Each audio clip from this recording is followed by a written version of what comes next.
Hey, everybody out there watching Twitch, Carlos A.S. Lysing. Welcome to the first Betrayal campaign.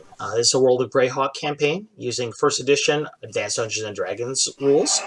Over here on my right-hand side, I'm your host and your Dungeon Master, Carlos A.S. Lysing. Over here on our right, you'll see my good friend, Jeremy Brazia, who is playing Raymar the Wild Light. Jeremy, how you doing tonight, buddy? And I'm just living that. I'm living that D&D dream right now. You are, dude. You are. For those of you who are wondering why Jeremy is here tonight on the solo dolo, there's a good reason for it. Jeremy's going to be unavailable here for the next couple weeks, so we've decided that we're going to get him a little bit ahead of schedule by doing a solo game tonight. So you guys, everybody out there in Twitch, it would be irresponsible not for me to be able to give you your Jeremy fix. I realize that. So, True story. So you're going to get him tonight on the solo. Jeremy, are you excited about that? I'm excited about it. I'm ready. I am excited about it too. So here's the story, man. Yesterday, on yesterday's game, well, you know what? Before we do that, let's take care of a little bit of casl news. I didn't get a chance to really do anything like that last night like I wanted to. We were kind of up against time. As we speak right now, I'm finishing up the Patreon rewards for June that you guys will be receiving. In keeping with our usual policy of doing stuff via our Castle Hawk interviews, our Castle Talk interviews. Usually I have the interviewee, and then the next month, it's kind of like a harbinger of what's to come for the next month. Well, next month it's going to be, you'll be getting everything from me is going to be related to the Tenebrous Hand, which is the Elvish order in which Patrick Hope, one of my players in this campaign that you're seeing right now, is a player. The entire thesis, the entire span of what you're going to be getting, though, is all going to be about how to use variant rule sets and incorporate new material into a game in order to make it reflect what your players are looking for in a Dungeons & Dragons experience. Patrick came to me and he wanted to play a certain kind of character at first. And so I kind of have been slowly tailoring his character to reflect that experience he wants. And Jeremy, you've been seeing that in the stuff that you've been playing yourself here with Rainmar, where we've kept you very stock as far as the rule set goes, but there's a couple areas in which we've decided, for example, the special fighting style that you've adapted here, you've adopted from your Asparian, your trainer. He's taught you a very style of fighting that has given you a couple extra abilities that I think are really cool. And I think that the people out there that are members of our Patreon are going to really dig. So there's that. You guys are going to be receiving the module of the month next month, which is going to be Squaring the Circle. For those of you who are excited about squaring, you can catch the last half of the Squaring the Circle playtest, which is happening on June 7th. Now, I've had a chance to playtest that internally several times. It's not quite like the real thing. So there may actually be, those of you who are getting the first copies of it through Patreon are probably going to be getting some collector's editions. In fact, our shipment just showed up the other day. They look a little bit like this. Mm-hmm. Look how crisp that thing looks, huh? Nice. Anyway, it is a... You're getting collector's editions, and that there'll probably be a couple more additions or subtractions to it based on playtesting.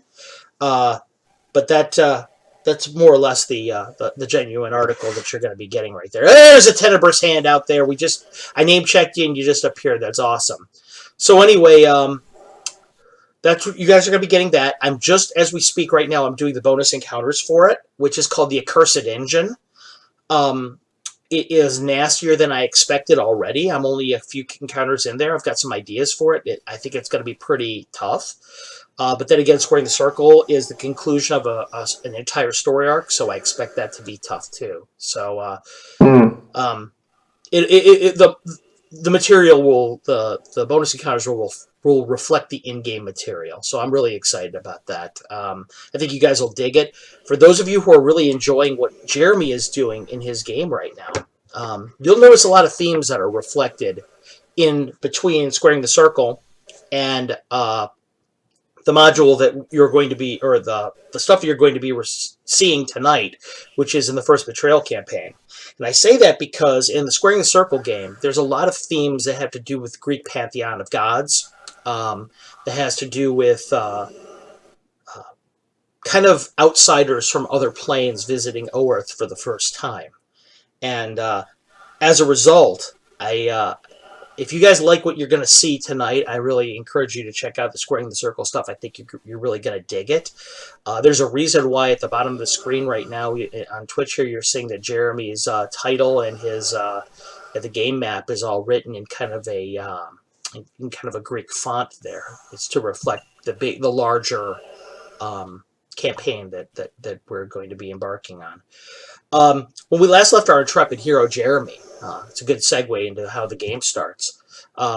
Jeremy had met a new friend. He has been exploring this abandoned temple that's up high in the Rakers Mountains, south of Radek, and he's found that it is filled with remnants of the civilization that came from possibly another plane of existence, in which these civilizations adhere in most ways to the Greeks the ancient Greeks of our world, of actual Earth. He's found that gods, the temple is consecrated gods that he's never heard of before that come from this other plane of existence, and the eyes of those gods, as he's stoking the temple to life, are slowly beginning to focus on the temple and what he's doing inside of it.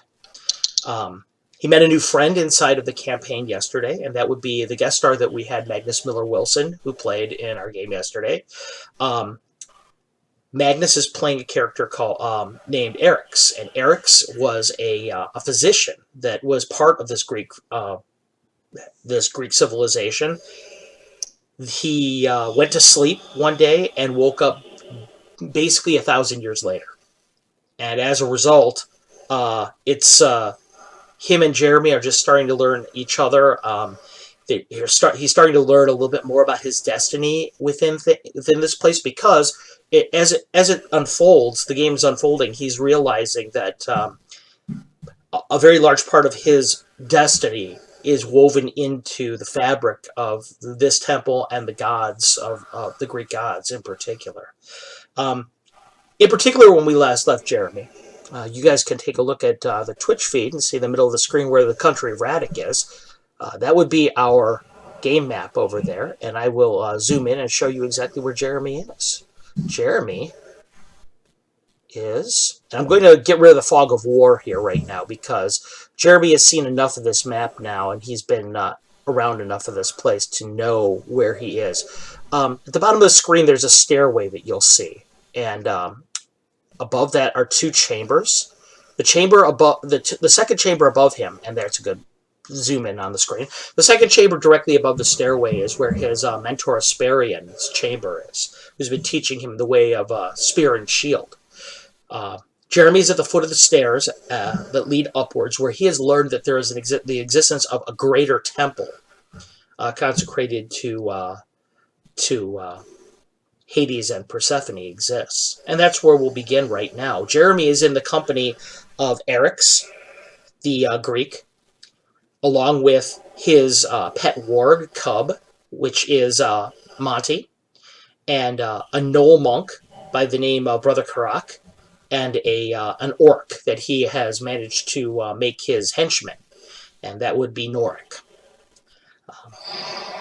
Everyone was there as of the last episode, and Jeremy, please tell me what you'd like to do. So I'm looking at this. I'm looking at the staircase up to the temple, or I've already gone. That is correct. No, you're looking at the staircase right now, leading up to the temple. And as I mentioned before, when you were here about 10 days ago, looking up those stairs, it was utter darkness. Now as you look up into there, there's a flicker of light in there, almost like someone has a candle or a lantern or something. Okay.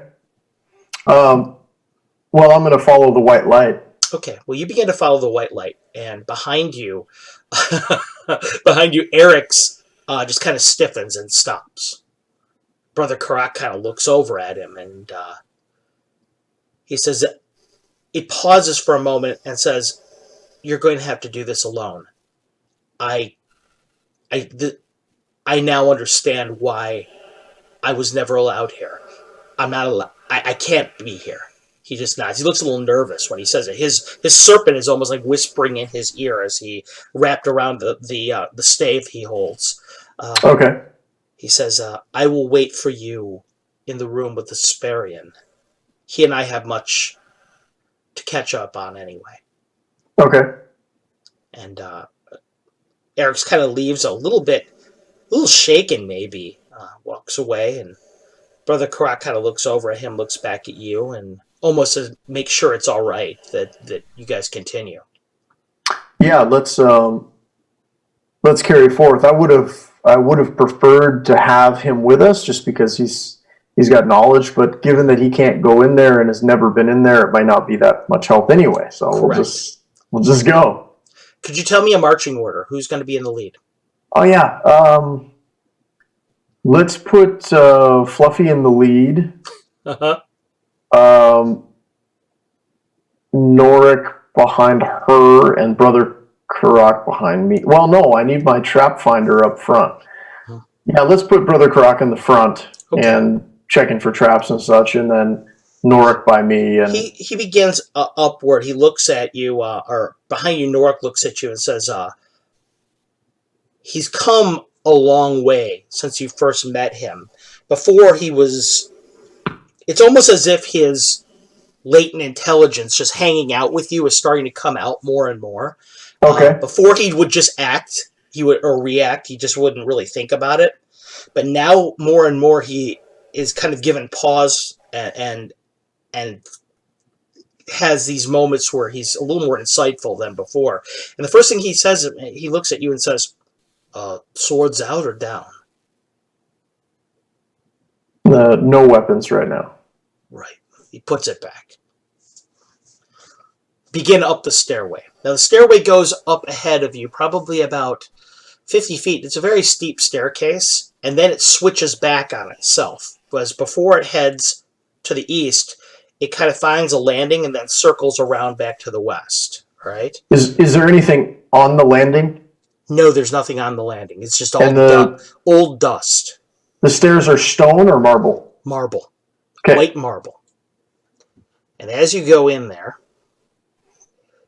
you go through and up the staircase, and what you see with your light is an area in which there are many, many pillars. All right? It's kind of an open area. And as you walk up the stairway and get through there, the light is growing and growing and growing in radiance. Until, finally, as you reach the top of the stairs, it disappears entirely. And you can see the entirety of the area. You're in a circular area, as you can see, in which there are many pillars around the staircase that leads upwards. There are 4 exits leading away from the room in cardinal directions, one to the north, to the south, to the east, and the west. In between the front 2 pillars, standing there, it looks like, as you can see, there are but attached to every pillar is a sconce where a torch is meant to hang. And there's somebody in the room, actually. Really? Yeah, when you walk in there, you see 3 figures walking around. Each of them is wearing the same white flowing robes that Eric's was wearing before. All of them are wearing the lace, the strange sandals that lace up high around the ankle. The 3 figures are lighting these torches. They've got it seems like they've got these vessels of oil, and they're using something in the small of their fingers to light each torch as they walk by. All 3 of them are women. They're tall, probably about 6 foot tall, each of the women. All of them look absolutely identical for the exception of one has a golden blonde hair, another one has midnight black hair, and the other one has kind of red tresses, scarlet, bloody red tresses. The one that's closest to you is the one with the blonde hair. She stops and she looks back at you and kind of smiles. And she says, "Hello, Rainmar. It's a pleasure to meet you. At last. I'm glad you've finally come to see us." She starts lighting more torches around. You've been waiting for me. "Perhaps that's not quite accurate," she says. "More or less, you're the one who called me." She starts lighting some more torches around. The other women start to look back at you. The one with the red hair just kind of coolly regards you. The one with the black hair starts walking in your direction. I called you how? "When you stoked the temple to life with your sacrifice," she says. "The eyes of the gods were upon you. And now," she looks around at all four of the entrances into the room. She says, "You stand at a great crossroads. It was only natural that they would send me to treat with you." The three figures are starting to walk together, like almost in single file, the three of them towards you, between these pillars. Fluffy kind of just looks at these figures, and she kind of gets a little bit low, almost like sitting back on her butt there, looking up at her, and she starts to. She looks kind of playful, almost looking at these creatures, these women that are walking towards you. They get about maybe 5 feet away from you. They get right to where Fluffy is, and the one with the black hair begins to pet Fluffy's head, and Fluffy is letting her. That's very unusual. Brother Karak kind of sits there. He pulls back his hood so that she can see his knowlish face. They kind of look at him and don't seem fazed. "He quite likes you. Or she quite likes you," the woman in the black hair says, petting her. You have me at a disadvantage. You know who I am, but you haven't introduced yourselves. "Oh, perhaps I should." She says, looks over at her sisters. Obviously, they're all three twins, or triplets, I should say. And the one on the left looks at you, and she says, "I am the one with three faces." And she starts to walk into her sister and starts to merge. Their bodies start to melt together. And when the one on the right walks over and does the same thing, there's three voices coming out of the mouth of the center one. And she says, "I am the goddess of crossroads. I'm the goddess of change. I am the mediator goddess, the first witch." And all of them melt together into a woman that is then grown to about 9 foot tall, looking down at you. Absolutely beautiful, porcelain skin, flawless, eyes like thunderstorms, majestic and terrible. Her hair has streaks of fire in it from the red, black darkness, twinkling stars from the gold. It's like this night sky with comets and light in it. She looks down at you. She says, "I am Hecate," she says, with three voices at once. She says, "I am the herald of Hades. I have come to treat with the champion of the Hellenes." She nods in your direction. I'm honored. Brother Karaka is looking up at her just in awe, stunned. Norik doesn't seem like he knows what to do. Turns around and starts to walk deeper into the temple. She says, "Come, there is much we must talk about." I follow. She says, "Come to my side, not behind me."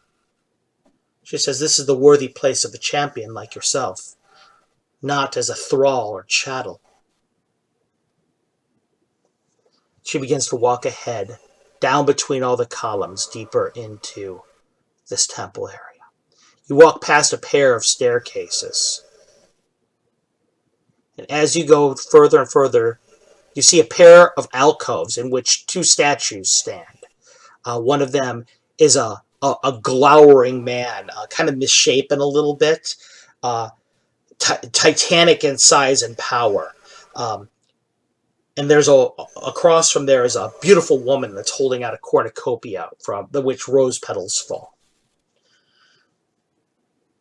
She looks back. She doesn't really look to the side of you. She seems almost like she's above the fray somehow when she speaks. And she says, "Can you fathom the whole of what you have done here?" As she walks No. deeper into this four-pillared room. No, I don't think I can. Not yet.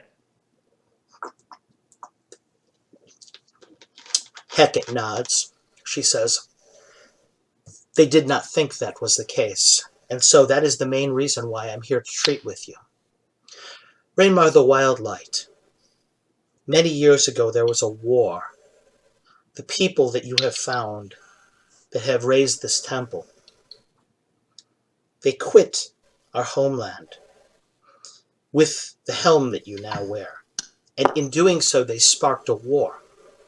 They could not know this, but legions of men fought and died for the helmet that you wear right now, the spear in your hand, the sandals and the sword in the other room, the shield that you know exists.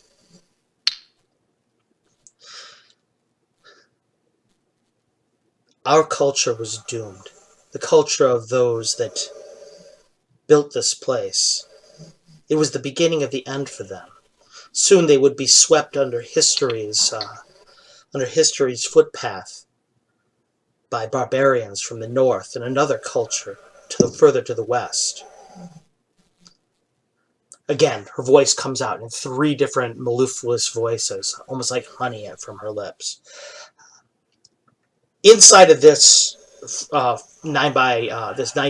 by 30 room that you're in with the four columns, each at the very back of it, there's another altar that's there with a pan in it. Silver flame is erupting from it.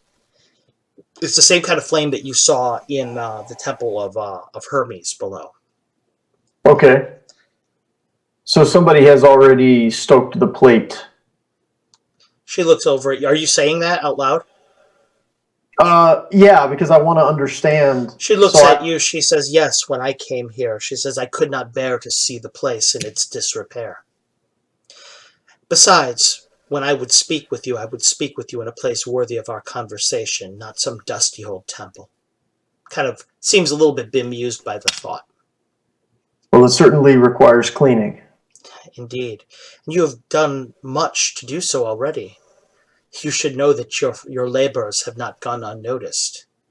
She says, "There are many who are honored by by that which you have done so far, and also no few that are angered. But that is to be expected when dealing with those such as us.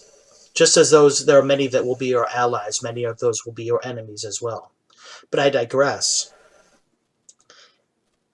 As these people came to ruin in their homeland, only one vessel survived, and that would be this vessel. The vessel bearing those that built this temple." She looks around. "The last of the Greeks," she says, looking around, "at least of our culture.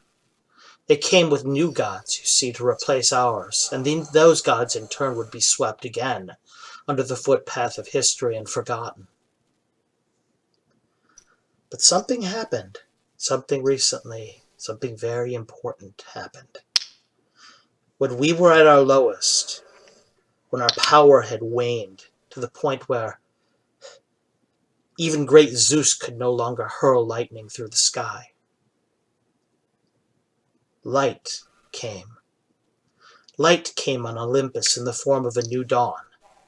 Light that shone forth," she looks around her, "from a temple dedicated to two of our gods. Believers again. Your sacrifice, it did more than bring our attention to this place. It began to empower us once more. Now," she says, looking around herself and looking at the silver flame, "that flame right over there," she says, "this is a symbol of our might, that which we wield, the silver flame that burns on Olympus in the form of Helios. Helios was a great titan. He is the sun, she says. Kind of pauses. His lover and enemy at once are Nyx, the titaness. You've already seen her holy place. You should know that she smiles upon your deeds. Does she?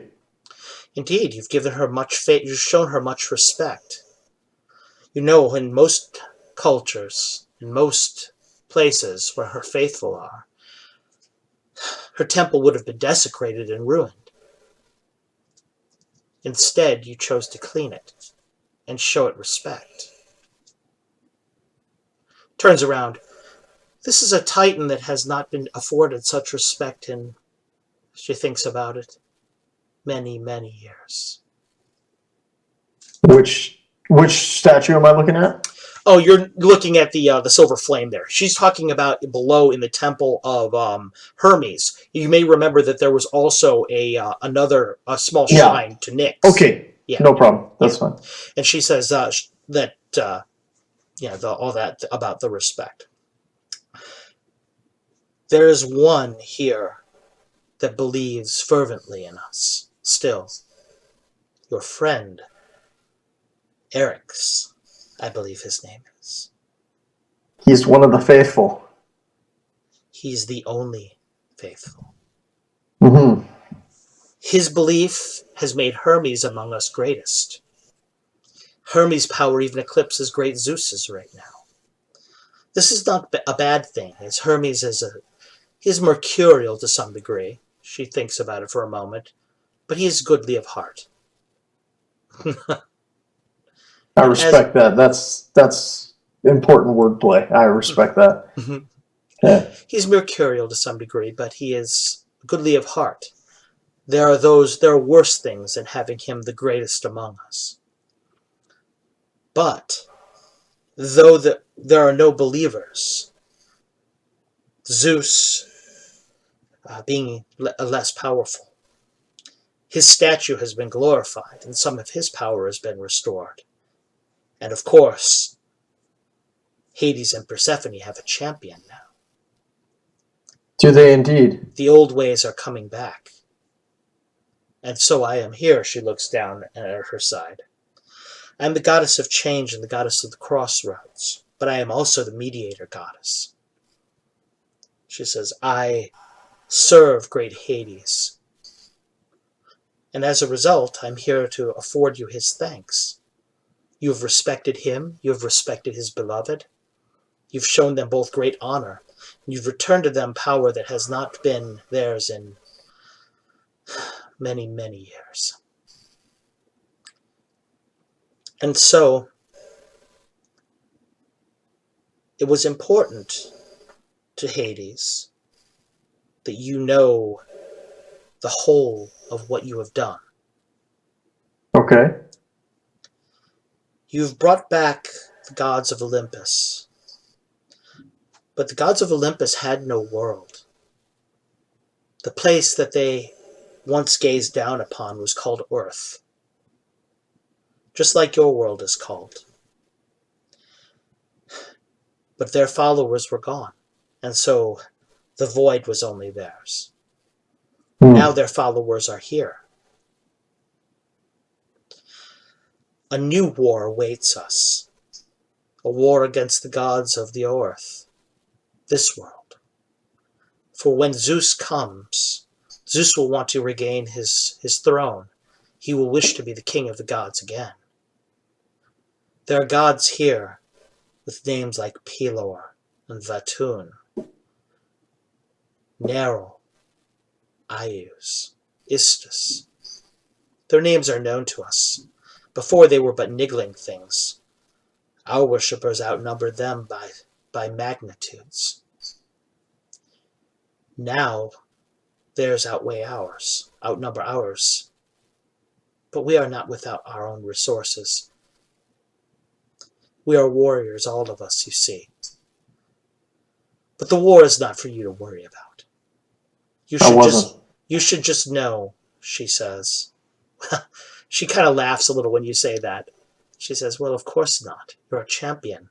You're a champion of great Hades. I would expect nothing but bravery and skill from you. Certainly, That certainly you've shown courage. You've shown resourcefulness, intellect. These are all things Hades prizes.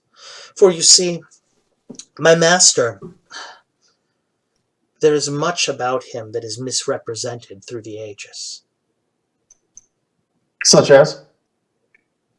She looks at you and reaches out her hand, and she says, would you come with me and see? Certainly. Norik looks at you. Fluffy's kind of standing there. He's ready to go with her wherever.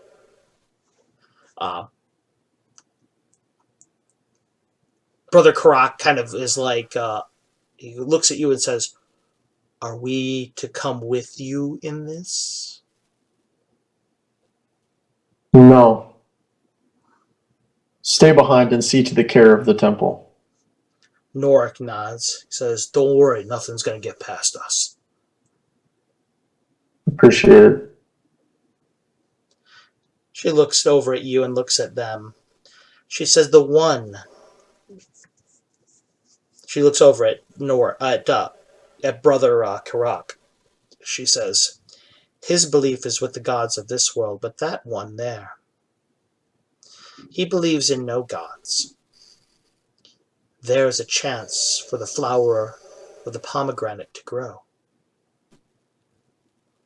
She looks back over at the flame. The flame erupts from the bowl into this gigantic silver, this pillar of flame, crackling, a beautiful silver glint shining over your body. Hecate just walks forward, leans out her hand, massive in size to you. Come, take my hand and see. I do. And when you walk with Hecate and you take her hand, it feels like 3 different hands are holding yours at once. One on each side of you, one from behind you, kind of holding your shoulders. She's surrounding you on all sides when she holds your hand at once. She walks forward and through the silver flame. And when the silver flame touches your skin, it doesn't burn you. It just kind of wraps around you, kind of blinds for a moment. And when your senses come back, you're standing in a sea of stars. You're standing in the night sky. There's no ground beneath you. There's no... All you see is twinkling lights above you, around you. It's cool to the skin, but at the same time, it's comfortable. Before you is a great orb floating in the sea of night. It's a planet, it's a world. And you can see it as it turns. You're a learned man, and you've seen the maps before. This is not Earth. This, she says, is the world in which my master and his brothers, his sisters once looked upon, and once the worshippers of this place gave them great power. You stand now existences away from the place in which you once stood. You stand thousands of years away. An eye blink for us, but to you, many, many lifetimes. Mm-hmm. She kind of looks at it. She reaches down. And as she reaches down, you realize that her size, your size, are both so titanic that she could hold the whole planet in her hand. And she takes it and she spins it ever so gently. And it whirls like a top. And as it whirls, you can see the whole map changing. You can see forests growing and collapsing. You can see mountains rising, coming to ruin, cities expanding. She looks down at it and she says, this is the passage of time. The birth, the death of entire cultures, empires rising and falling to dust. She reaches for it again, stops it. And when she stops it, what you see is a world that's face is scarred. The forests are half dead. There's dotted cities all over it. Cities made out of steel and glass that belch dark smoke into the sky. Around it, you don't see the birds anymore, or fewer at least. There are no great animals that run across the plains of this anymore. Everything has advanced. It's bigger, it's brighter, but it's so sterile. It's dying. She looks at it and she says, "This is now. This isn't the world at which we looked upon now." She looks over at the side of you. She says, "Before it was a pure and beautiful place, and now it is cold and dying. The power that once came from it no longer fills us with its divine essence, its divine might." She turns over her shoulder and kind of walks with you and turns you over. And she points at a star in the distance. Okay. She reaches out with it and picks it out of the night sky and pulls it right in front of her face. And you can see it now. And it is your world. It's your Earth. And in her fingertips, you see it glowing with a silver flame. Can you see it? The divine essence with it? The worship of many, many mortals. Gaze closer. And as you gaze closer in it, you can see that the silver is made up of many different colors. Golds, coppers, even black, these blackish flames that all mix into the silver. She looks at you and she says, "These," and she points at the gold, "are those that worship the deities that you would call the Flan. And these, the Baklunish. These are the Olmen." Points over again. "These are the Renee. The Sul." Kind of smiles and looks over at you. "Do you see, though? Do you see the worship, the belief, all melded into one?" She looks at you. She says, "Zeus would have that for himself. Hermes is not quite so ambitious," she says. And she lets it go and it starts to spin back into its place, into the heavens. Hermes understands that there's a delicate balance to things, having been a servitor or friend at least of my master's himself for many years. And so I have mediated between the two of them as well. Right now, no one is certain how to move forward. The gods themselves do not know quite what they will do." She looks at you and says, "But your actions have had massive reverberations across the multiverse. Consequently, we understand that what you will do moving forward will continue to shake the heavens and their underpinnings. Do you see now some bit of scope of that which you do? One man, a mortal, not born of elf holy, not born of man holy, not born of gnoll holy." She smiles. "And yet, you stand upon a great fulcrum in which a battle between the gods hangs in the balance, and a new age, a new pantheon of gods birthed into this cosmology. That which you do is of great import."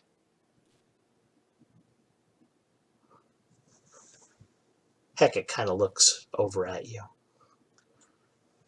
She says, "But our voyage through the planes, through time and through space, these are hardly done yet. Are you ready to see more? I am. See more things that mortal eyes..." She kind of smirks a little bit. were never meant to see. She Yeah, looks as down we at you and she says, secrets, Rainmar the Wildlight. You've always trafficked in secrets and in knowledge. Would you know more secrets? Would you gain more knowledge? only if it's possible. All things are possible, she says. Remember, you are the one that will eventually determine what becomes of us, decide our fates. She laughs a bit. Not even the fates themselves, for all their name and for all their power, not even they are willing to weigh in on what will become of us. This vexes those such as Pallas Apollo. This vexes those such as Pallas Athena greatly. But, she chuckles a bit, they will have to settle for it for the moment. Is there a notion of the fates in Greyhawk in the Soul Pantheon or the Flan? Yeah, there is a goddess, a Baclunish goddess, named Istis. Okay, Istis is the this would be weaver, and she is the one that weaves all destinies on her loom, all fates. okay. She is sort of the fates, all wound into one triune being. Got it. Okay. As we're sort of making this journey, and I'm seeing these things from the perspective of a goddess, uh, is it possible that I can do some sketching or some? Of course. And as you begin to, I would imagine you would even ask her that. Hecate looks a little bit bemused at your question. She says, champion, my champion. I'm a goddess of knowledge and a goddess of magic. Of course you have my blessings to record these things. Thank you. I would hardly see it another way. I'm honored. Thank you. Now come. Do you see that? She points out into the distance, and there's this black space in the middle. There are no stars there at all. It's a void of some kind? Okay. She begins to walk towards it with you. She says, in that place, she says, there was once a great light swimming in the sea of night. She says, it was a star. About it were many, many planets. Many creatures lived upon it. Beings such as you would not even recognize. But she kind of takes a deep breath. For everything there is a birth, and for everything there is a death. And this star, it swelled great, as if pregnant, swelling greater and greater and greater, until it became so great that it collapsed upon itself. Just like the riptide in the ocean, it swallowed all these planets, all these worlds around it, into its undertow and drowned them deep. She thinks about it for a moment. A number beyond your reckoning to comprehend died that day in an instant. This is where we go now. She looks back at you, to a place where death and emptiness is greatest. She starts to walk towards you. Walk towards the darkness. Okay. Take my hand again, Rainmar the Wildlight, champion of the Hellenes. And I do. Takes your hand. When you speak to him, you would do well to remove your helmet, she says. I'll just do that now. You take the helmet off. Yeah. The helmet, the helmet is in a full panic as you're taking it. It's like it comprehends suddenly what is about to happen. And it's almost like, hide me, throw me, do anything, get rid of me, as you take it off. I'll just put it in a bag or a satchel or you put it in your brown bag. She looks down and kind of smiles a bit. Frightened, is it? It should be. She says, walking forwards towards the darkness. I would definitely say there's an unease about the helm. You'll soon see why. She walks towards the night darkness. And as you walk into the night darkness, it's almost like there's a mist there, a primordial kind of a gray mist. And you realize it's the stardust that's left. It's the remnants that managed to escape the gravitational well somehow of this supermassive black hole. Okay. That destroyed endless worlds, countless, an entire region of space, and sucked it deep into itself. And as you walk into these mists, they become grayer and deeper. And all of a sudden, as you get into the depths of them, and they kind of almost seem impenetrable like soup, in them you can start to realize shapes. Mountains in the distance. A vast plain around you of rock, everything gray. Above you, the sky is absolutely jet black as it starts to recede. Points of light are just dull, melancholy, sad little things. There is no moon in the sky. All around you, all you feel is this crushing weight on your shoulders of melancholy, of sadness, of loss and regret and hopelessness. And as it becomes almost enough to push you to your knee, Hecate puts her hand on your shoulder, and it's lifted. She says, "This will not do for the champion of Hades." She taps you on the shoulder. Was it my sadness? No, she says, "This is the underworld.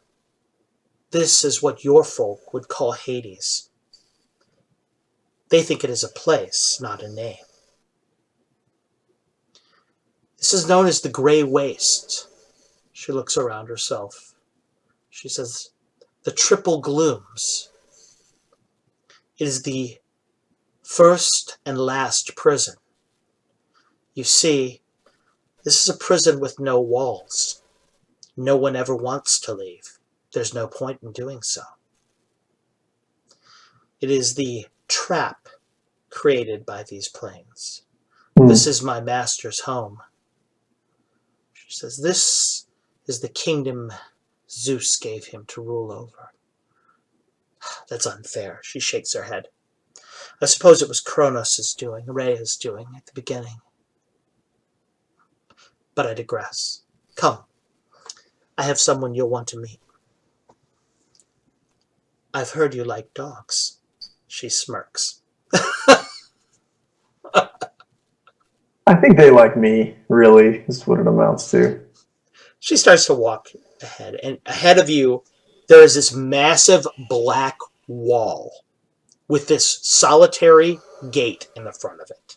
You see this creature in front of the gate. It's a bipedal or a quadrupedal. It's hard to tell what it is.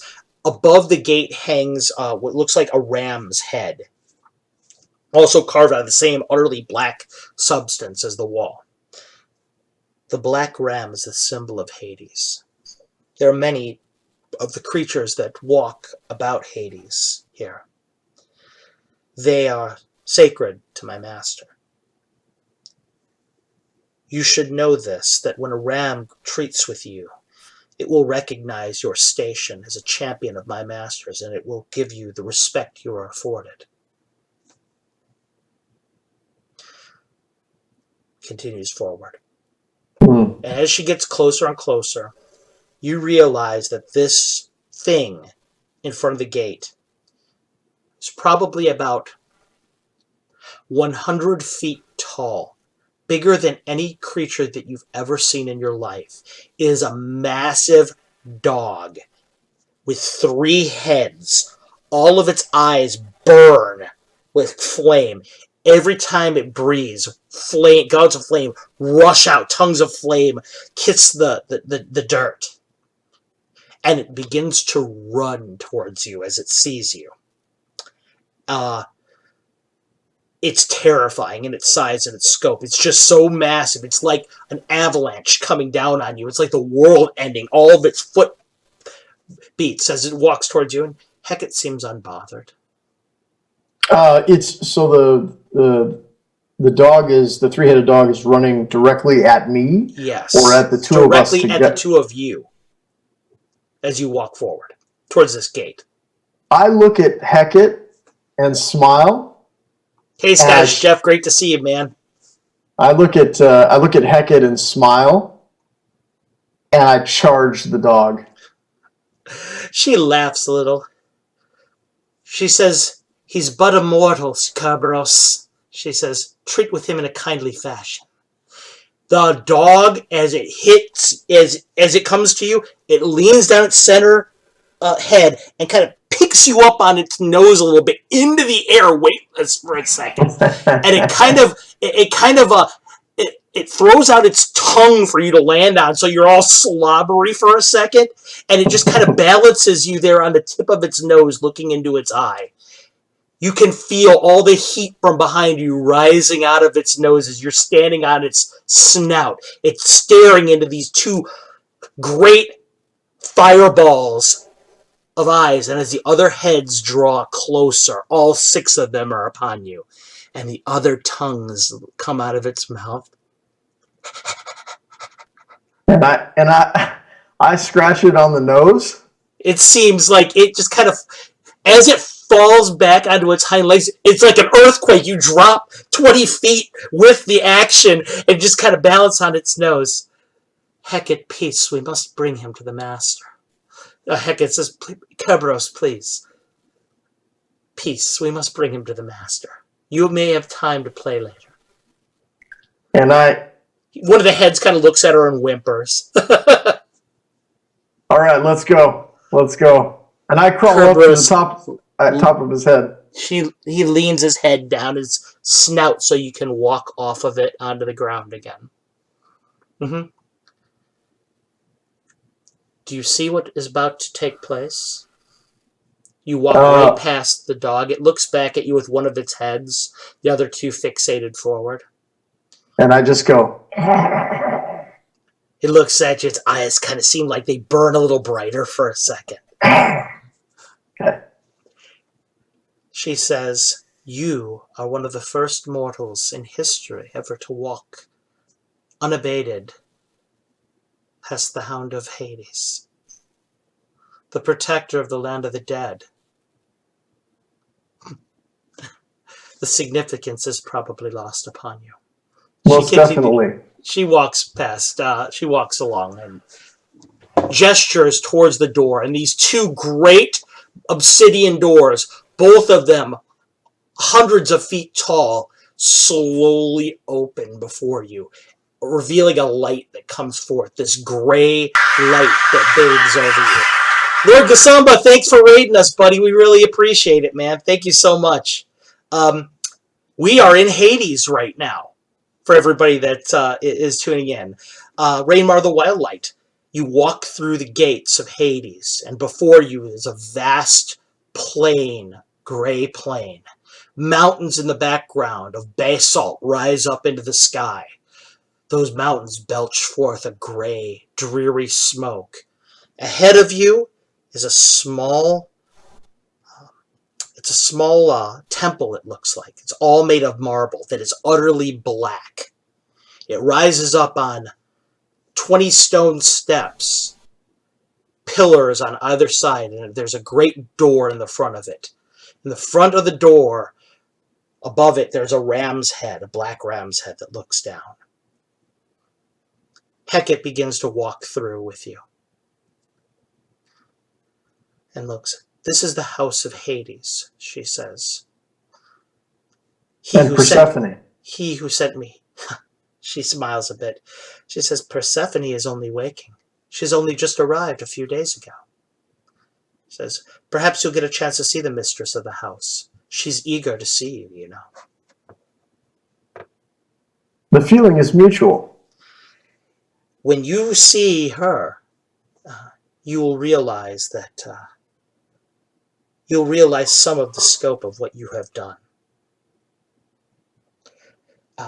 And again, thanks to everybody who's rating us right now. Lord Grendelwolf, I've seen. Good to see you again. Hydraxos, Lord Gasamba, Altair. Thanks again for joining us. So you begin to walk towards the House of Hades, and in the distance you see a herd of those black rams that she was talking about. All of them are probably about 7 foot tall. They look like they're majestic black horns carved out of obsidian, chewing at this lifeless grass. Threadbare wherever they can find it. It's occurring to you that Hades it's a terrible, horrible place, and the weight of the gloom that's around you, the weight of it all is just starting to really settle in on you. Exactly the scope of what's happening. All around you, as far as the eye can see, are these blasted plains.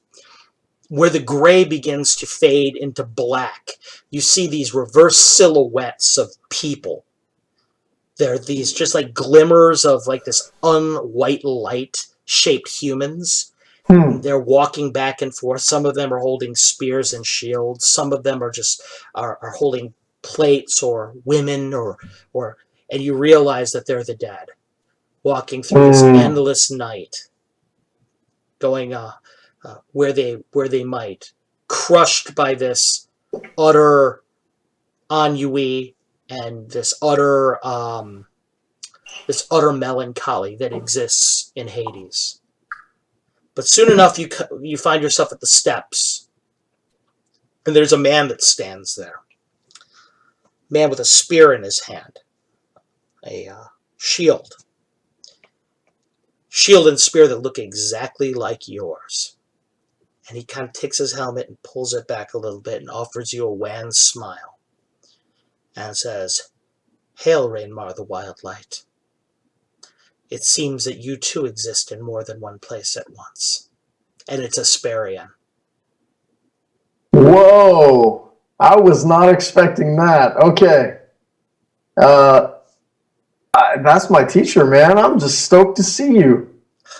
He looks at you and says, "It is good to see you too." He says, but as he looks around, he says, "You might understand why my enthusiasm is muted. Everything is muted here." I understand. Or at least I'm trying. You see the things that I was forced to do, that I never spoke of in the bright and shining world, sequestered me here. I did terrible things, you must understand. War demands these things. And I, as ever, was a man of war. She was my mistress, and I served her with great zeal. You still have that brilliance inside of you, that, dare I say, wild light. Don't lose it. She looks over at his shoulder and at the door, and he says, "My master awaits." Bows to Lady Hecate. Hecate just kind of gives him a little nod, like in respect. You have learned yet another. She looks at you and says, "You have learned yet another secret. All is not as it seems in the eyes of mortals." I bow to Asperion as we pass, put my hand on his shoulder. The shoulder is tangible, but kind of cold, unfeeling. The metal, the iron that is there is pitted. It's just seems so removed from anything that was good or that had any kind of life to it. Everything is shadow. As I walk by, I bang the spear, because I have the same spear and shield that he does. So I bang my spear on the shield as I walk by, because I'm wearing it kind of over my shoulder. So he bangs. He holds his, looks over. He bangs his twice in response, and in the distance, You see those shades that are in the distance. Some heads turn and look at you. You just see heads kind of nod as they continue on into the darkness. The passage of these shades, as you look back, is almost endless. It's a river of this vast river of souls, of the dead, of the damned, walking through endless night. She looks at you and she says, though you be the champion of Hades, I bid you never walk into those shadows. These are no place for the living. Understood. Walks forward, stops at the door, side of the door, and she says, this is where my journey with you ends. You will come out again and we will speak anew. But for now you must treat with the master yourself. Remember, though you are his champion, Hades demands respect. His is a place. He's one of the 6 traitors, you know. One of the first to overthrow the Titans. This is his lot here, and he feels forlorn and forsaken, as you might imagine, by all but one. You have a very rare opportunity for your people to make what we would call a good impression. I bid you seize it. As I said, you, Rainmar the Wildlight, champion of the Hellenes, what you will do has much consequence. And she stands there, takes a step back. Thank you. The door leading into here is probably 40 foot tall. There's these 2 great obsidian knockers that are on it. And they're hanging from the mouths of these ram's heads that stare out of them from relief. The ram's heads, the eyes are absolutely wells of darkness as you stare into them. They're these dead eye sockets that just gaze down in judgment. Are you going to pull one of them open? Oh, yeah, I'm going straight in. No hesitation. You reach over and you have to stand as high as you can to grab the barest part of the bottom of them. You pull it and find that the door opens with ease to you. Within this area, it's a massive colonnade. You count 13 rows of black pillars. The whole area is night dark. The only reason you can see at all in here is at the back of the chamber, there is a throne, also made of black obsidian, just utterly dark obsidian. Either side of it are these 2 silver bowls that are on these stands, and from them glimmer a silver flame that casts these strange shadows into the area. Okay. Sitting on top of the throne is this titanic figure, probably about 50 foot tall. He languidly has his hand down and he's petting through the fleece of a black ram that's looking forward at you. And then you realize it's not just the sculptures of these black rams that have these dead, soulless eyes. It's the rams themselves as he looks at you. At his side, standing kind of behind him, there's a figure. She's very pale, like almost white. She seems to gleam in the night. She's wearing a white gown, like a toga, like you'd seen the other women wearing before. Around her head is this lush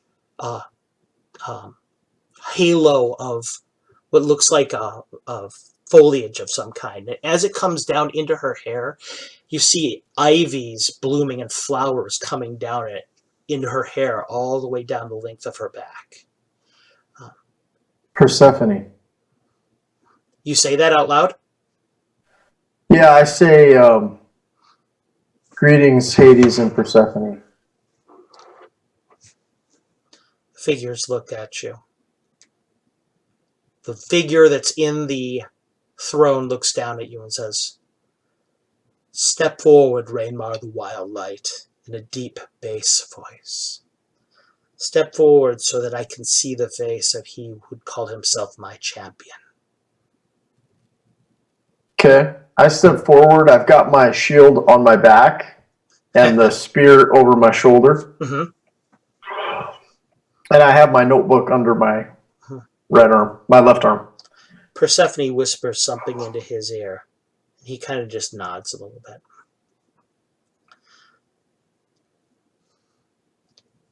"Have you come to me with a gift?" he says. "Or is that simply your belonging?" He looks at the bag at your side.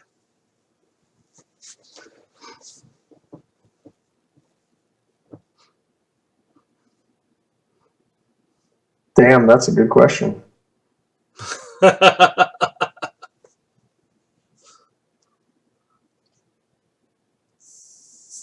It is a gift if you feel that the helm would be safer here than in my care.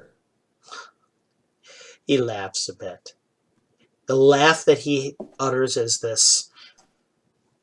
Everything around him, as you come closer and closer, the weight of that sadness, that ennui, that soul-draining melancholy that is the gloom around you, it just radiates from him so greatly. It's almost hard to approach. It's almost as if you're at the foot of a mountain trying to push forward against the mountain's foot to take every step.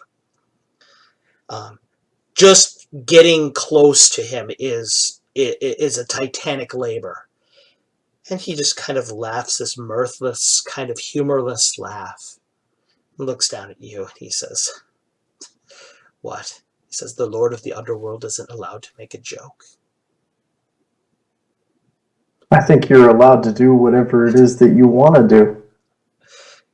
Whew. He says, "Please," he says, "I'm doing my best to allow you forward. I'm sorry if it's difficult. But I've only recently awoken again. I have you to thank for that. You're And if welcome. I can do whatever I want, then I have you to thank for that, it seems, as well, don't I?" Consider it a gift. He looks over at Persephone and smiles. She says to him, "I told you you'd like him." "I do. I do." Persephone walks forward. She has a decanter in her hand. She says, "It's impolite not to offer a guest wine."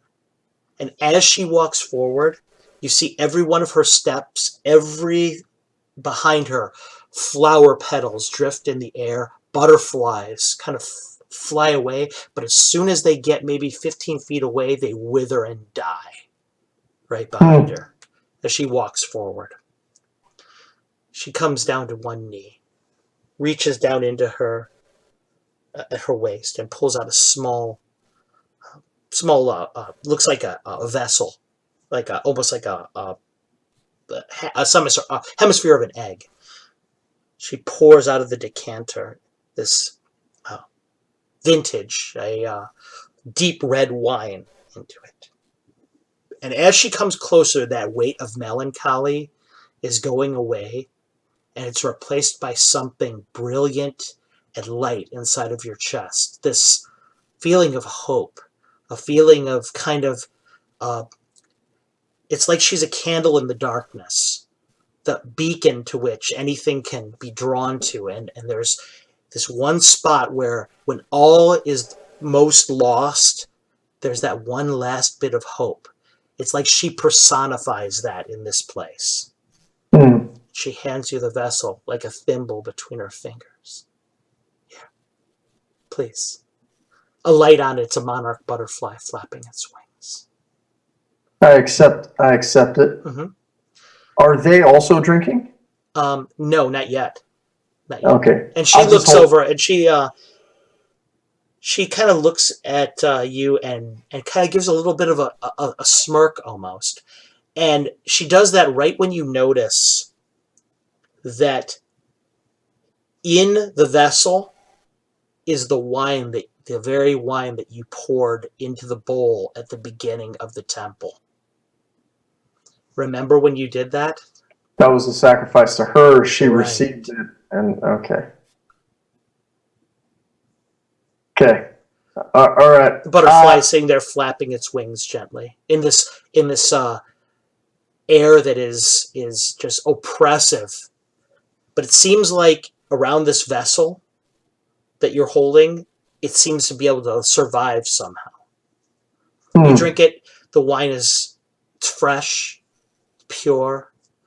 It tastes of heady grapes and ambrosia, a bit of honey. I raise my wonderful. Before I drink, I raise my glass to Hades and Persephone, and I say, to new friends.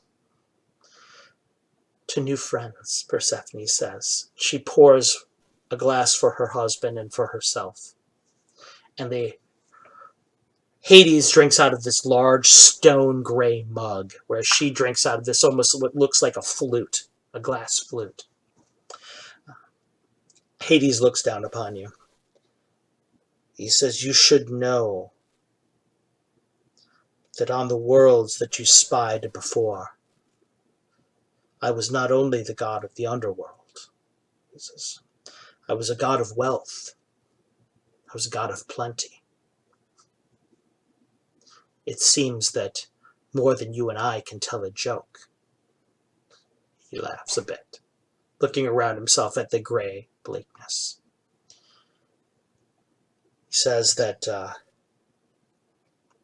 you should know everything before you make a choice. Okay. Because the choices that you make from this moment forward all have great consequence.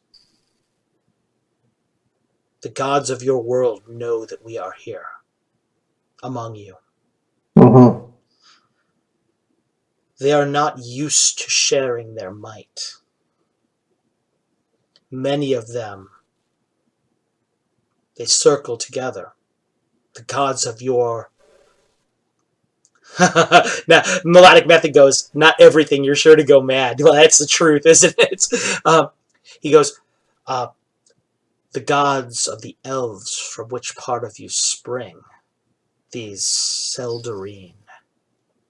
They circle together and gather in a great conclave of the like that has not been seen since the beginning of time. Even their traitor goddess has been invited, you see. All because they fear us. They fear the consequence of our appearance. You see, we are not alone. Just as this is taking place far to the east of here, and to the north, something else is happening. The gods there, forgotten long ago, are waking. He laughs a bit.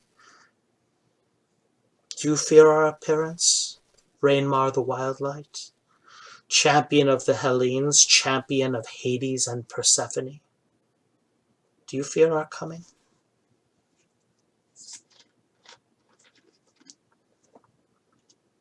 I don't have the fear because I believe it'll bring great knowledge. The doors open up behind you. You hear footsteps walking in. Whatever is walking in is this silver fire that's walking in. It's like a person made out of fire in silver. He's walking into the room. I turn around and set my shield between it and lay my spear over the top of the shield. The silver fire starts to kindle itself around into a man about about the size of Hades, maybe a little bit smaller, probably about 40 feet tall. Only 40? Yes, he's got pale skin, this perfect uh, the perfect ideal of a human body. He's wearing a helmet like the kind Eric's wore, with these long eagle feathers that come from it. He's holding this rod with serpents that curl around it. He says, he's kind of panting a little bit. He's like, oh, he goes, sorry, I tried to make it here in time for Rainmar to show up. He looks over. Hail, Hades. He nods. Rise, rise. He goes, looks at you, says, sorry. He says, I made it to the meeting a little late. Do we know one another? Oh, you know me. He goes, of course you do. He goes, I'm Hermes. Oh, of course you are. He smiles a bit. He goes, yeah. It's a pleasure to meet you.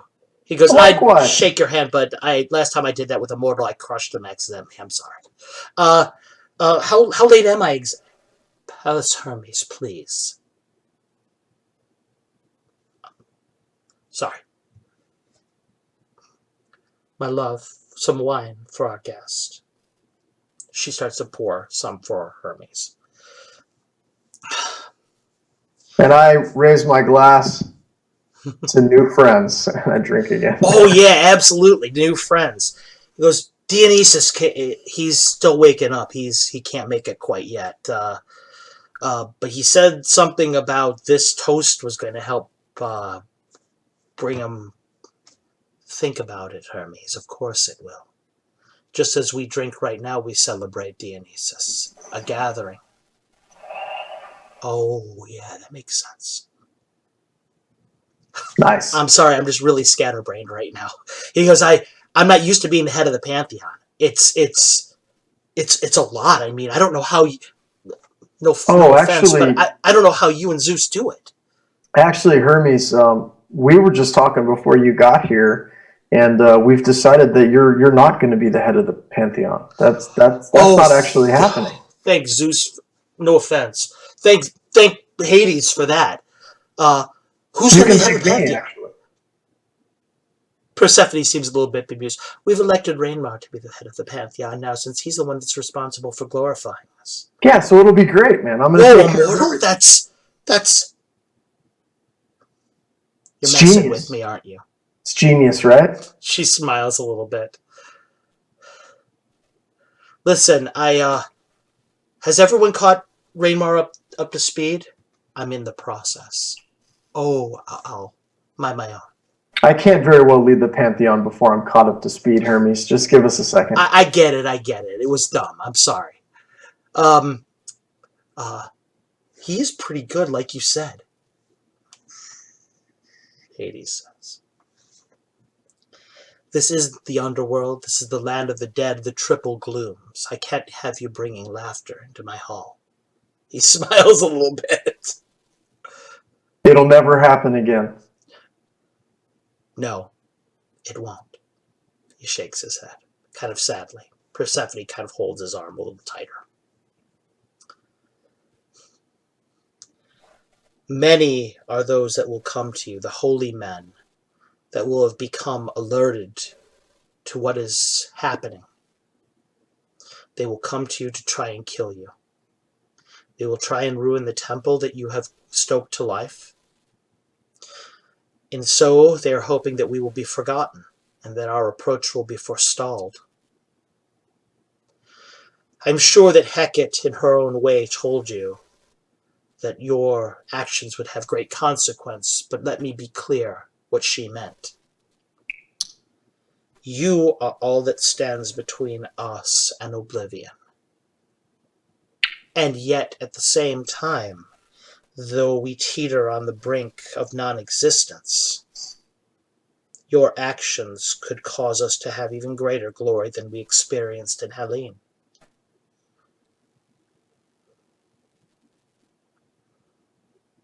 The priests will come, their paladins will come, avatars of the gods themselves will come.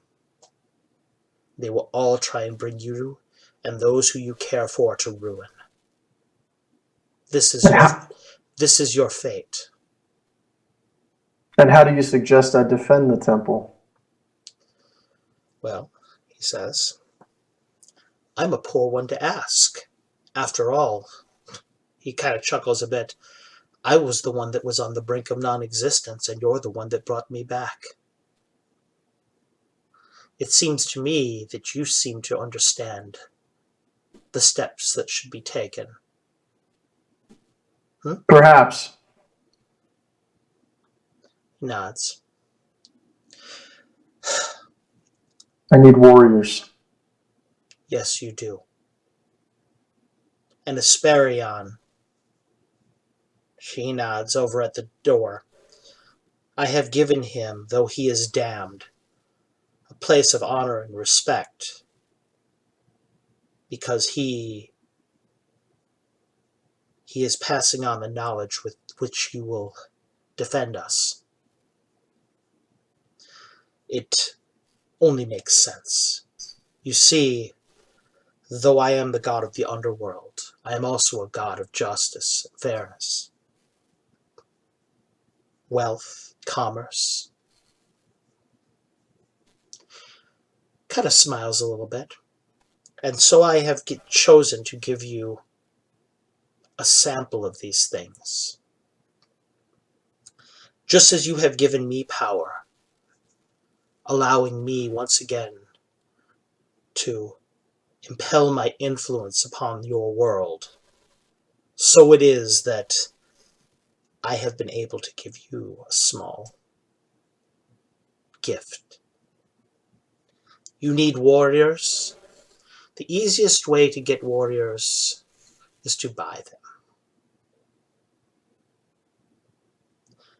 Kind of laughs a little bit, mirthlessly again. And so, when you return to the temple, Hecate will show you what I have given you to speed you on your way. You see, there was a reason why that mountain was chosen by my followers to build their temple upon and within. There's more to it than just a temple, you see. And you will see that as you delve beneath it deeper. But have a care. That which is tethered beneath. Persephone holds up a little tighter. It will not afford you the same respect that you have been given here. You will have to fight your way to your reward. This has ever been our way.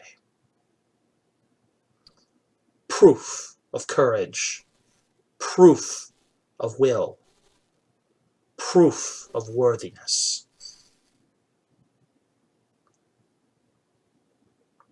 Just as I proved myself, just as Zeus proved himself, ever has been the case and ever it shall be.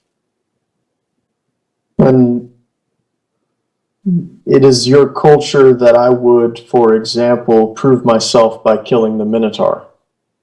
He smiles a little bit. And so you have seen evidence already. And yet the Minotaur was a defender of the temple. Would he not have been an asset for me? The Minotaur, he says, kind of pausing for a moment, was an engine of destruction and hatred, maddened through time spent immemorial within its labyrinth. It could not have helped you. Just as the chimera that is in there, that dwells in the room next to it, cannot help you. Maddened. And the flame wolves, which I have fed and cared for these last weeks? Even now they plot your undoing.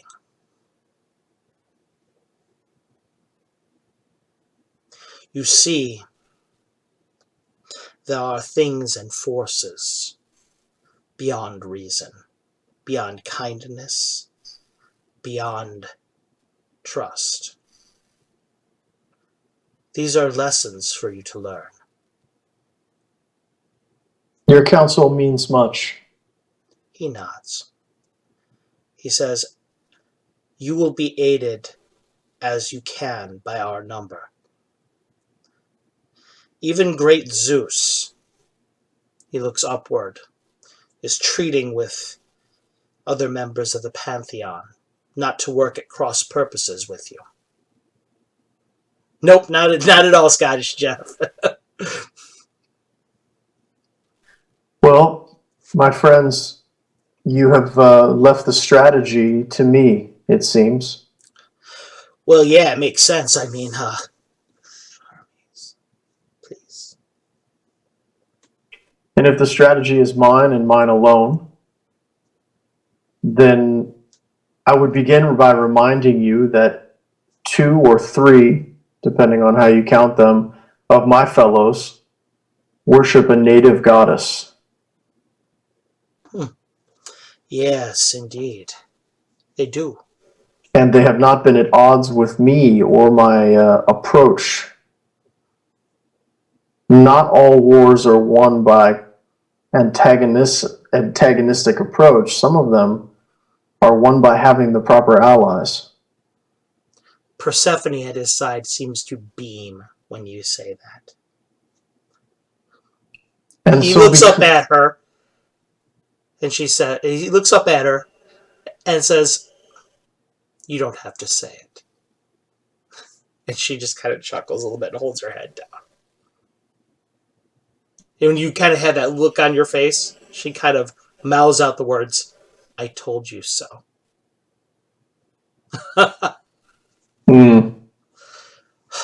Well, listen,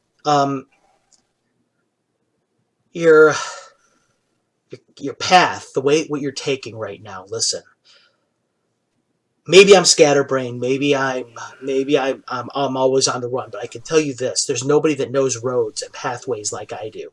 Okay, the path that you're taking right now, okay, that you're walking towards knowledge, towards music, towards letters. If you want to turn people's hearts, it's the right road. Maybe that's what this is. Maybe that's what the fates meant. He looks over at Hades. Perhaps.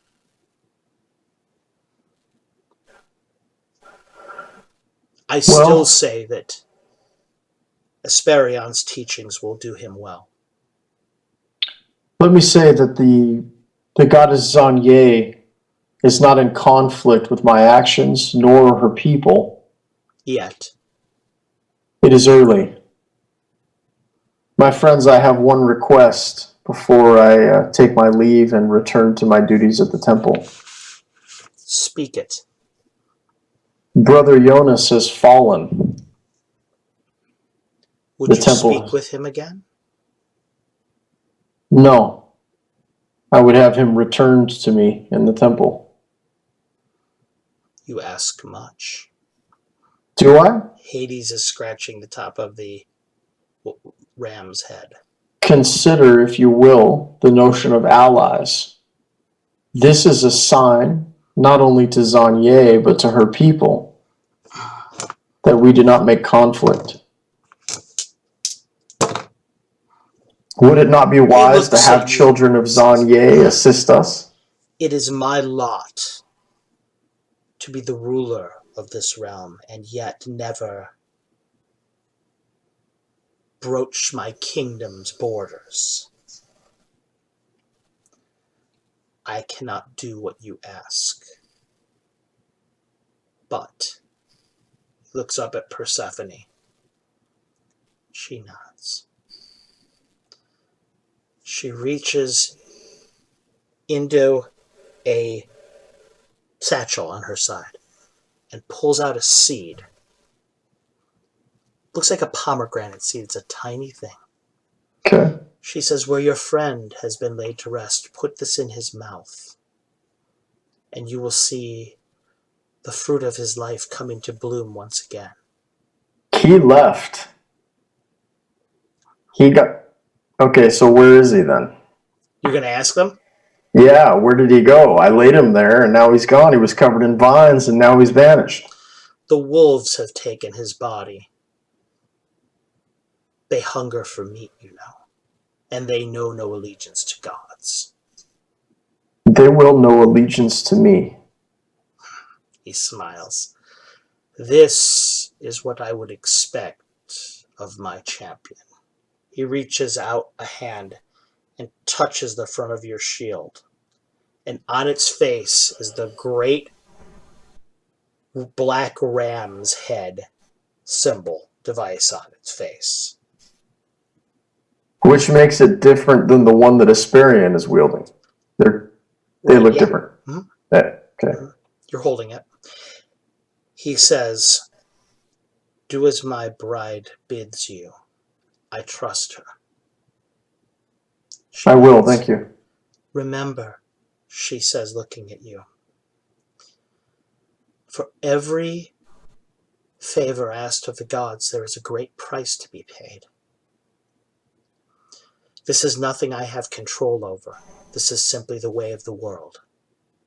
And it is the same with mortals. She nods. "Remember this." Hey, Scottish Jeff, thanks for subscribing. We really appreciate it, man. Thank you for helping me do what I love to do. He looks down at you and says, "Would you ask any other boons from me?" Hades says, looking down at you.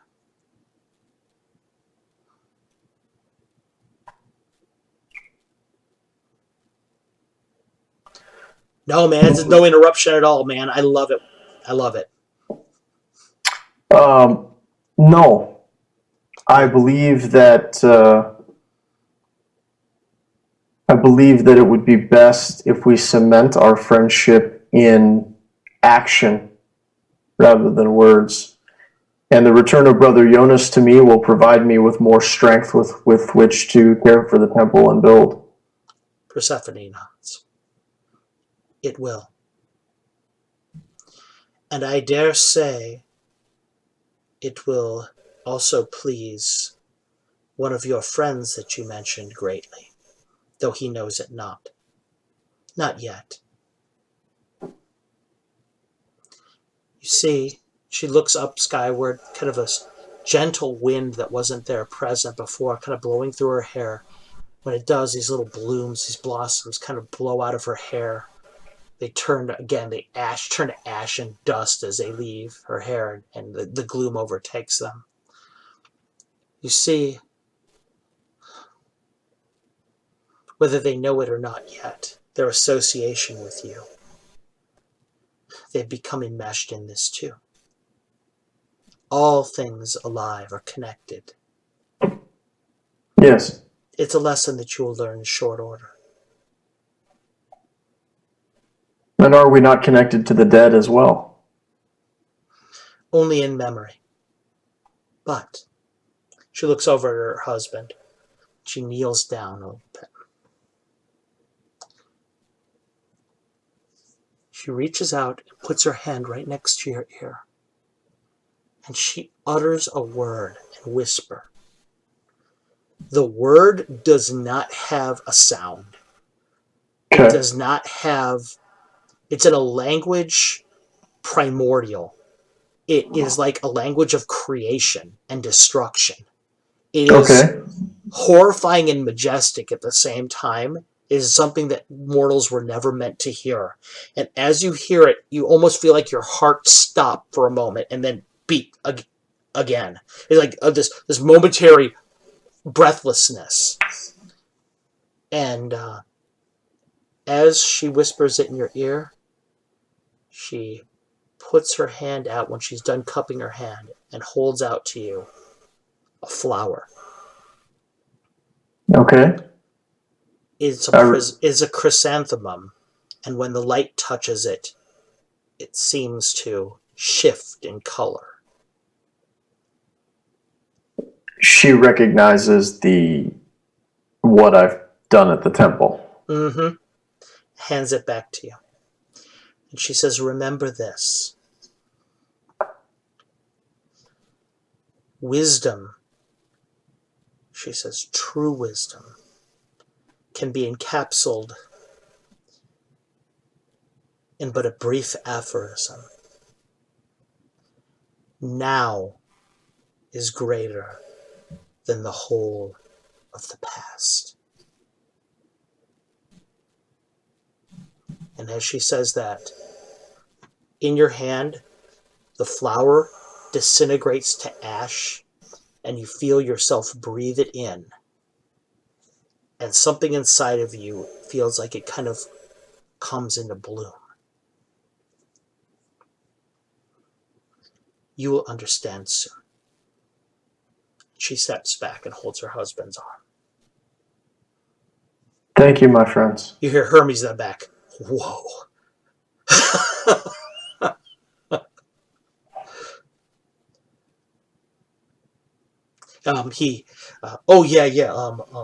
I guess it's time to go, Hermes says. Where the others are supposed to be here by now. They'll come when they come. Perhaps it's better that I treat with them individually at any rate. My champion's actions are none of their affairs, even though they'll meddle in them. And besides, I want to see Apollo with my own eyes alone. And as he says that, this cold feeling is in your chest, and the helm in your bag almost seems to shudder.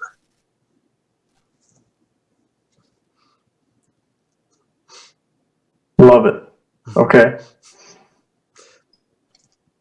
So, are you going to leave the Hall of Hades?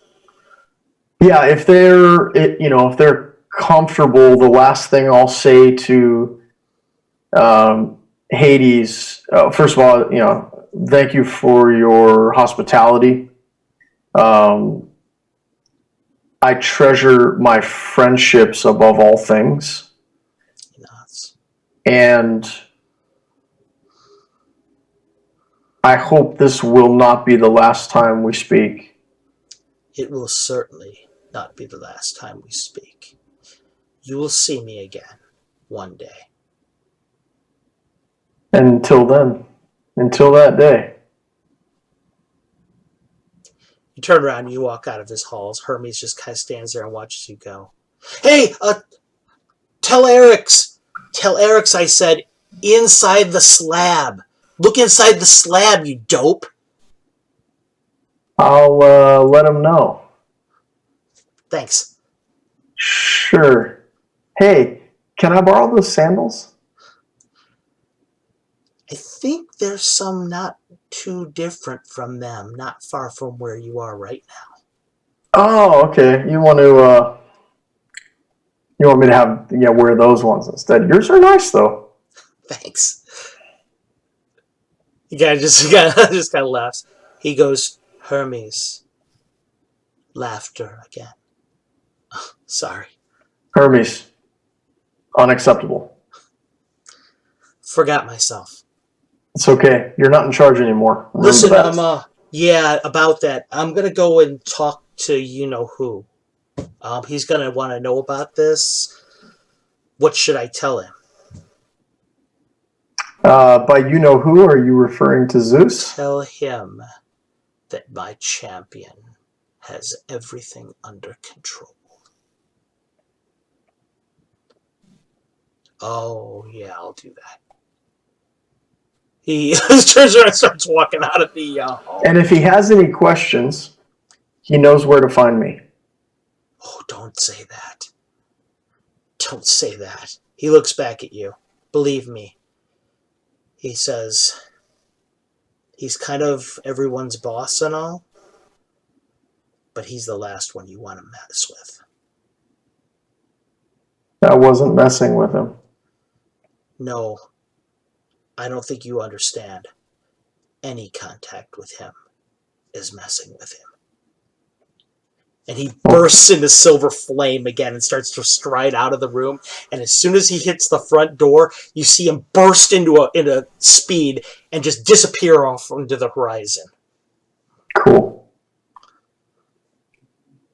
And if I follow out the doors, is Hecate out there waiting for me? Yeah, Hecate's out there waiting for you. She looks down at you with her triple voice that she has when she speaks to you. She says, and now you understand why I was sent.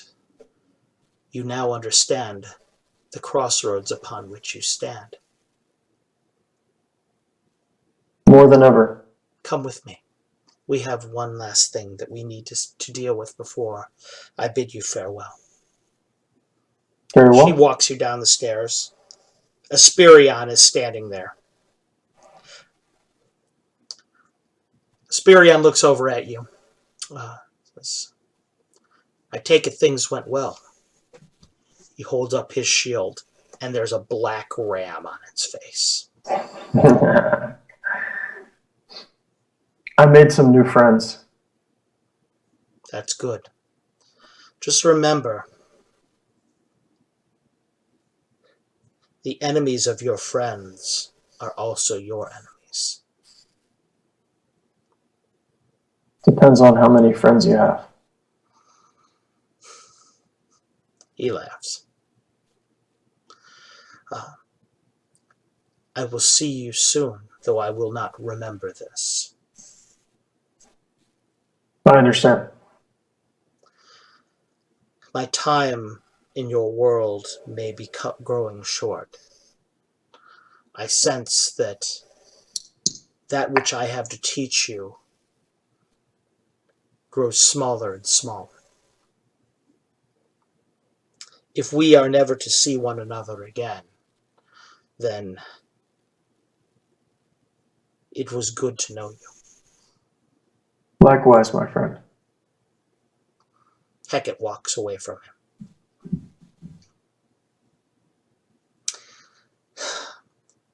Asperion Asathaniki, she says, kind of whispering in the air. The name kind of leaves her mouth almost like frost on a winter's day. It almost has a tangible weight to it. One of the great unsung heroes of our folk. He could have been Perseus or Bellerophon, you know. He looks over at you. She looks over at you. He was a great hero, as mighty a warrior as any of them. Has he ever told you why? No. Perseus, you see, labored for the gods. Heracles labored for the gods. Bellerophon labored for the gods, and their names are known to all. She looks behind herself. Asperion Asthaniki refused to labor for the gods. And so his fate was the underworld.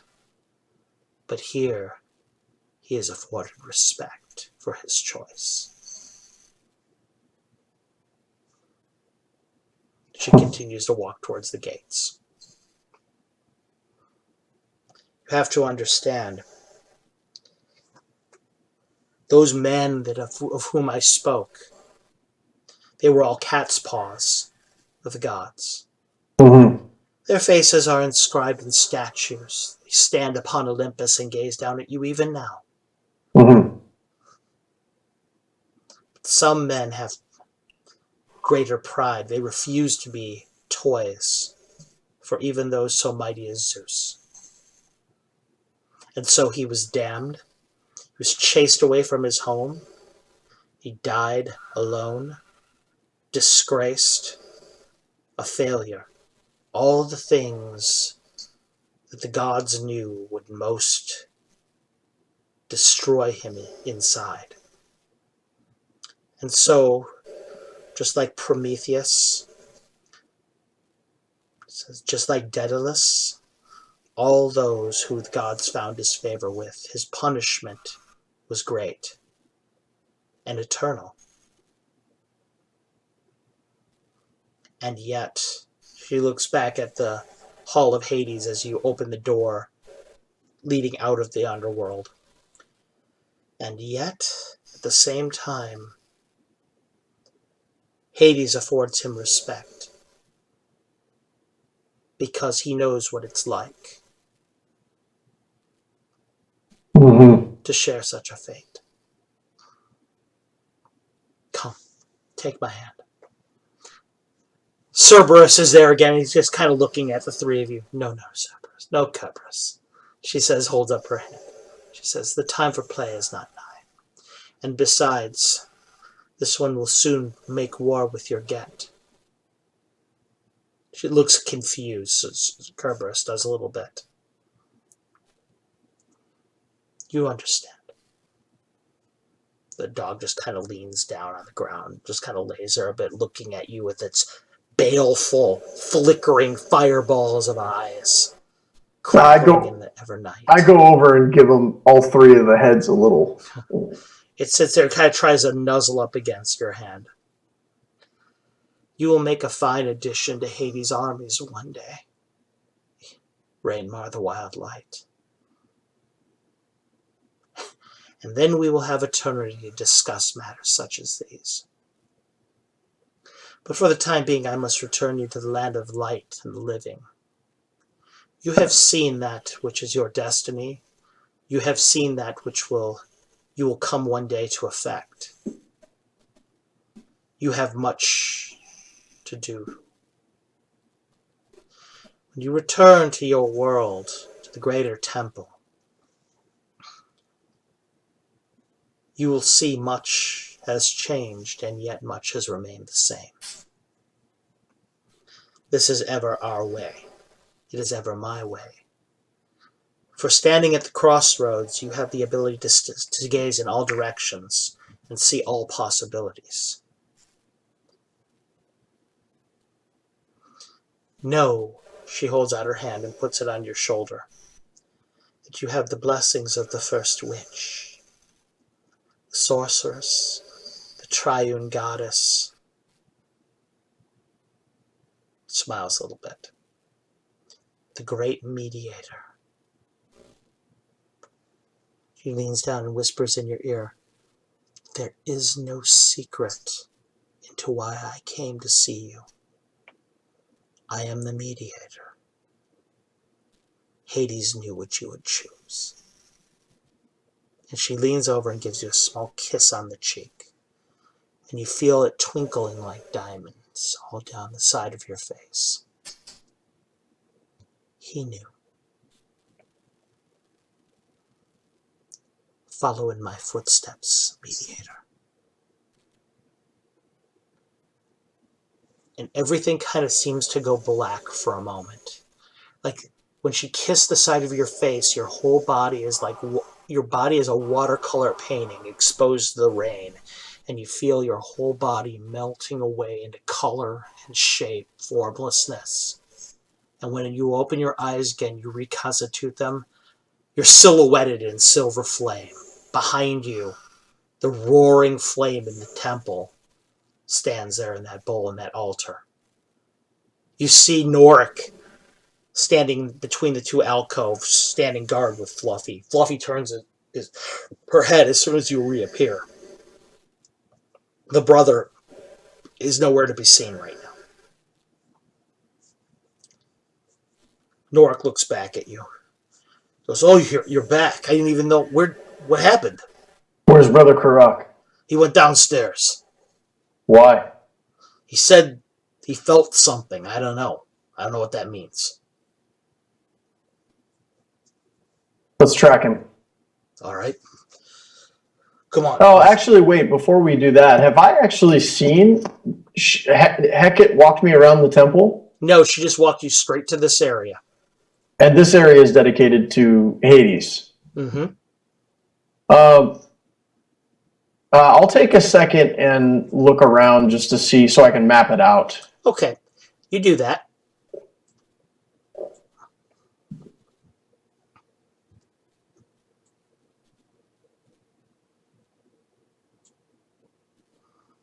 This is the layout. As you can see, and I know it's going to take you a second, my cursor right now is over the stairs in which you came up. Mm-hmm. All right. Each of these spurs to the north, south, east, and west are small temples. You will walk down any of the corridors, and you can go up to almost like a terrace level over here of columns. Okay. That is the area, the greater temple. Each of the spurs is dedicated to a different god. You can see that from the altar, just the kind of makeup and the statues that are in there, that they're all dedicated to a different aspect of the worship of these gods. Can I? So the main hall, the main circle in the middle is dedicated to Hades and Persephone. No, the one that was all the way to the left was the one that's all the way on the right hand side or the left hand side where my cursor is hanging out. That's where she Yeah. walked you. Yeah. Oh, okay. How long would it take me to just do a cursory inspection? Because I want to make a map in my journal. Not at all. It would take you probably about maybe 20 minutes. Okay, and based on the use of the helm, I would be able to figure out which gods were who? Yes, and when you take the helm out of its package, the helm is actually cold to the touch. Okay. The helm is actually sort of it feels it doesn't have any kind of emotional response to give you at all. It just kind of is there now for a second. Okay. But when you start thinking about things, it kind of informs you a bit. But mostly, it seems like it was.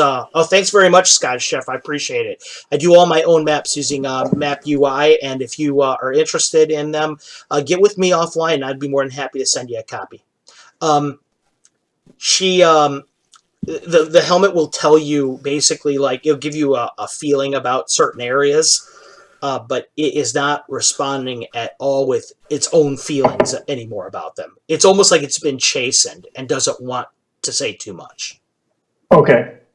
But I have the ability to read the Greek well enough to figure out who the gods Yes, are. you do, and you can see the names like to the north directly above you is Zeus and Hera, for example. Okay.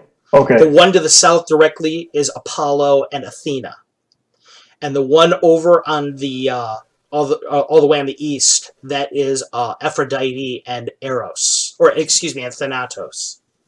Okay. And what are the smaller circles? The four smaller circles? Just It looks like those were areas in which worship ceremonies were used to take place. In particular, the placement of each of those gods is interesting because, for example, ceremonies that were dedicated to wealth and knowledge might be held in the one to the southwest of the map because it's directly between Hades and Athena.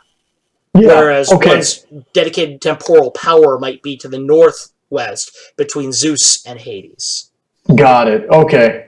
So that's the layout of the temple is specific to. Now, as I'm walking through here, do I need to check for secret passages or? No, you don't. Okay. I want to track down Brother Karak and see what the hell's going on there. Okay. Or what the Hades is going on there, as it were. You heard me. So you go ahead and you decide that you are going to go downstairs. And we're going to open up the other map again. I'm going to make it a little bit bigger so everyone can see it on Twitch. This is the map of the larger map, I should say, of the temple. The ground floor of the temple. And you were at the stairway in which my cursor is hanging over. You walk all the way back to where to where Asperian was. And Asperian tells you that he saw both Eric's and Brother Karak walk past this area towards the main part of the temple. He said they didn't say anything to him. Oh, okay. And when you pass him, it is just as he said. He has no idea what happened to you, where you went, or anything like that. But he does say something to you. He says, "I see that you've decorated my shield." He looks at you and nods at your shield. Yes, sir. It's been a very interesting day so far. Your allegiance is made plain then. I've made some new friends. I see. Friends are good to have. It's weird now that you've seen his ultimate fate to see him smile. It seems weird on him. Okay. So you continue on through the temple, and you end up back at the area where the Temple of Persephone was. I'm going to go zoom in on that for a second on the map. Right over here. And over in that area, you see Brother Karak standing there over the top of Brother Jonas's body, which is now there again. He looks over at you. He says, "You're back." He says, "I felt compelled to return here. When I came down the hallway, they were here, the dogs, the flame wolves." Says they were dragging the body back, almost as if returning someone's belongings. Compelled. You know something of this, then? Without even flinching, I walk up and place the seed into Jonas's mouth. You lean in, and you put the seed in Jonas's mouth. Brother Jonas, you see the head kind of start to tilt back a little bit. His mouth start to open, and foliage vines start to crawl out of his mouth, all over his skin like ivy. Starts to crawl in through his tear ducts and into his ears, all through the pores of his skin. It's like the whole body is turning into this leafy green foliage. And finally, when he's done, he just looks like a topiary of a human, just totally covered in ivy. Brother Jonas looks at him. He starts whispering a prayer to Zanye, drops to his knee, pulls out a prayer book, starts to read from it, muttering to himself. Make me a 20, Jeremy.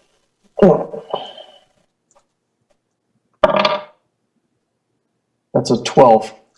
Behind you, behind where he has grown into the topiary, in the vines, you see that all the bees that were there have stopped buzzing. All the hummingbirds that were there have gone away. It's dead silent in there. In the Temple of Persephone? Yes. Okay. And then you see his face start to distend. It starts to sickeningly widen. The jaw dislocates until finally out of his mouth he breathes forth an entire pomegranate. The pomegranate starts to open. The seeds of it start to spring forth and climb all over the topiary. And they're disintegrating the vines, and beneath it you see flesh. Pink flesh. All over the body. The vines are being discarded. It's like a transformation, the turn of a season. Inside of the vines, the ivy, life is starting to spring into bloom again. The bees are starting to buzz around again. It's like winter going into spring. You see the hummingbirds, brilliant ruby and brilliant emerald colors. It's almost like they're celebrating the rebirth of this creature. And you see him jerk his body back. His head starts to snap forward. He opens his eyes and takes the first breath of his new life. His hair has grown long. His flesh is all new. His eyes have changed color to be verdant green. And he looks at you, opens his mouth as if he's to say something.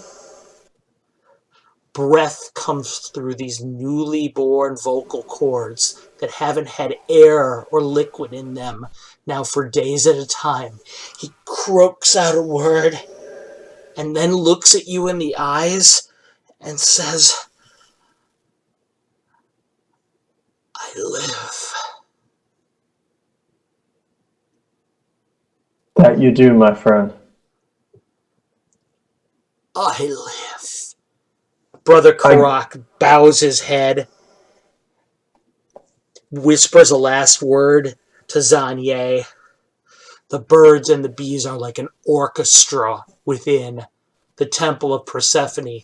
The light in here has grown. It's almost like every bit of creation, everything you look around you, those pillars that you see there are now covered in ivy. Lush green ivy, and it's like all of creation is looking down upon him.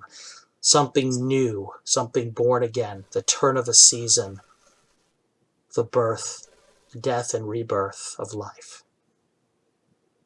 I give him a water flask. You give him a water flask. He drinks it, trembling with his hands. It comes out of his nose at first. Comes out of his mouth.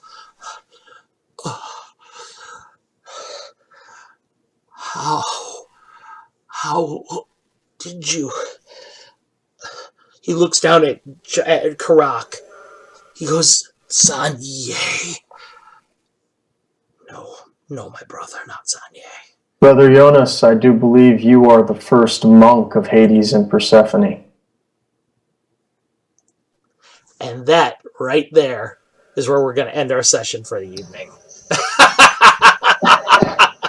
Well done, man. Thank you very much. Jeremy, what'd you think? Did you enjoy yourself? That was fire. Thanks, man. Thank you. That was fire, yeah. For those of you guys out there who got a chance to see our episode tonight, it was a non-combat episode. Jeremy's character, Rainmar, is really into lore right now. He's walking the path towards being a bard, and you guys just got to see the crux of what part of this adventure is about. The whole campaign, part of it is about the eyes of the gods from how they view Orth and how different pantheons fit into the cosmology of Orth. This is the birth of a new pantheon within the sphere of Greyhawk, and it's going to have massive consequences for the entire game world, least to say Jeremy's character, Rainmar the Wildlight. Thanks, Lord Grendelwolf. I really appreciate it. And thanks, Amanda and Scottish Jeff. Scottish Jeff, again, thanks for subscribing. We appreciate it. We're going to go ahead and we're going to sign off for the evening. Jeremy, just hang out a little bit afterwards like usual so we can say our personal goodbyes. But for the Rainmar the Wildlight, I'm your chronicler, Dungeon Master Carlos A.S. Lysing. Thanks for tuning in this evening. We'll be live again here in 2 weeks and get a chance to see some more action and some of the consequences of what's happened tonight. For now, have a good evening. Good night. May Hades bless all of you.